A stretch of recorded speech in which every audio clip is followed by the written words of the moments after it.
नमस्कार मित्रांनो, स्वप्ना थोरात या चॅनलवर तुमचं मनापासून स्वागत आहे. आजच्या या व्हिडिओमध्ये आपण एका अशा व्यक्तीचा प्रवास पाहणार आहोत, ज्यांनी केवळ स्वतःचं आयुष्य बदललं नाही, तर कोट्यावधी लोकांचं भविष्य घडवलं. होय, आज आपण पाहणार आहोत डॉक्टर बाबासाहेब आंबेडकर, न्यायाचे शिल्पकार यांच्याविषयी. जर जगाने तुम्हाला सांगितलं असतं की तुम्ही इतर लोक पितात ते पाणीही स्पर्श करू शकत नाही, तर तुम्ही काय केलं असतं?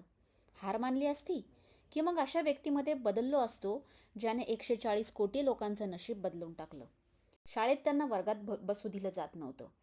वेगळं बसायचे, कधी जमिनीवर, कधी वर्गाबाहेर. आणि पाणी, ते तर सर्वात मोठा अपराध. तहान लागली की कोणीतरी वरून पाणी ओतावं, नाहीतर दिवसभर तहानलेलं. हा अपमान अपघाती नव्हता, तो व्यवस्थेचा भाग होता. पण इथेच एक गोष्ट घडली. जिथे समाज बाबासाहेबांना कमी लेखत होता, तिथे शिक्षण त्यांना प्रश्न विचारायला शिकवत होता. सततचा अपमान माणसाला मोडतो किंवा मजबूत बनवतो? बाबासाहेब मोडले नाहीत. जन्मावरून माणसाची किंमत कशी ठरू शकते, हा प्रश्न त्यांनी विचारायला सुरुवात केली. शिक्षण हेच त्यांचं शस्त्र बनलं. शिष्यवृत्तीच्या जोरावर बाबासाहेब अमेरिकेला गेले, कोलंबिया विद्यापीठात. इथे पहिल्यांदा त्यांना माणूस म्हणून वागणूक मिळाली. जात नाही, तर विचार महत्त्वाचा होता.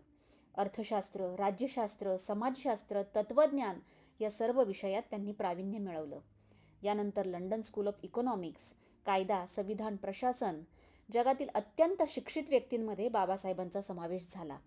पण हे शिक्षण वैयक्तिक यशासाठी नव्हतं, ते एका लढ्यासाठी होतं. भारत बदललेला नव्हता. शिक्षण असूनही घरं नाकारली गेली. सन्मान अटीवर मिळत होता. तेव्हा बाबासाहेबांनी ठरवलं, भावनेने नाही तर कायद्याने लढायचं. 1927 साली महाड सत्याग्रह घडला. प्रश्न साधा होता, सार्वजनिक तलाव.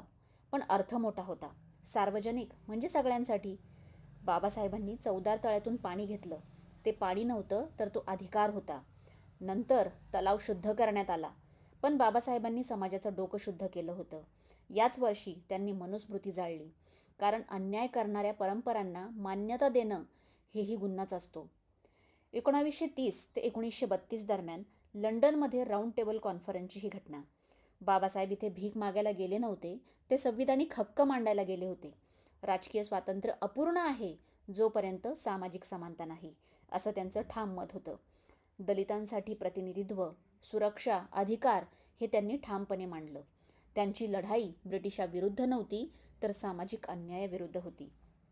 1947 नवीन भारत, विविधता, दारिद्र्य, जखमा आणि बाबासाहेब त्यावेळेस झाले संविधान मसुदा समितीचे अध्यक्ष.